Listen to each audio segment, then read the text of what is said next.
வணக்கம். சேனலை சப்ஸ்கிரைப் செய்து தினந்தோறும் நான் சொல்லும் ஜோதிட ரகசியங்களை தெரிந்து கொள்ளுங்கள்.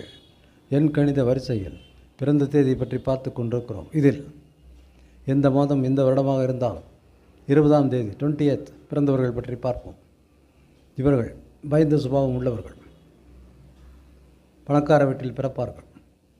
ஏழையாக பிறந்தாலும் பணக்காரர்களாகி விடுவார்கள். இவர்களுக்கு சந்தேகம்தான் பெரிய தோல்வி.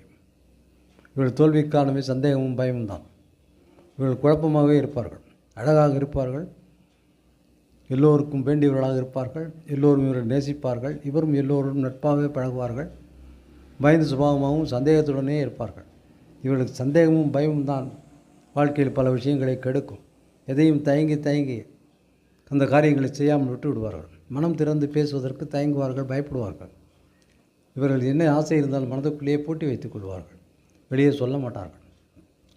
தைரியமாக இயங்கினால் இவர்களுக்கு எல்லா விதமான சுகமும் நன்மையும் கிடைக்கும். ஆனாலும் கூட இவர்கள் அதை செய்ய மாட்டார்கள். இது தவிர இவர்களுக்கு சபல புத்தி அதிகம். எதையும் பார்த்தவுடன் வாங்கிவிட வேண்டும், சாப்பிட்டு விட வேண்டும் என்று நினைப்பார்கள். ஆனால் அதையெல்லாம் நடக்காது.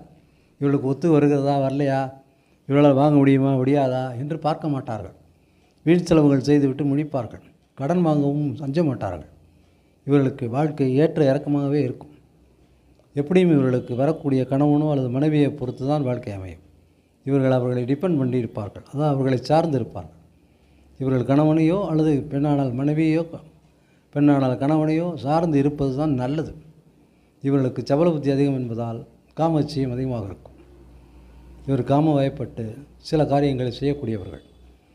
இதனால் இவர்கள் ஜாகிரதையாக மனத்தை கட்டுப்படுத்தி தியானம் போன்றவற்றை செய்து பக்தியை வளர்த்து கொள்ள வேண்டும். இவர்களுக்கு பக்தி இருக்கும், ஆனால் அது மொட்டு பக்தியாக இருக்கும். பட்டினி கிடப்பது, வேதம் இருப்பது, 6 வாரம் கோயிலுக்கு போவது, இப்படி பிடிவாதமான பக்தியை செய்வார்கள். அது பயத்தினால் செய்யக்கூடியது. இருந்தாலும் உண்மையான பக்தி வைத்து நன்மையை செய்தால் இவர்களுக்கு நல்ல குடும்ப வாழ்க்கையும் நல்ல வாழ்க்கையும் நிச்சயமாக அமையும். நன்றி, வணக்கம்.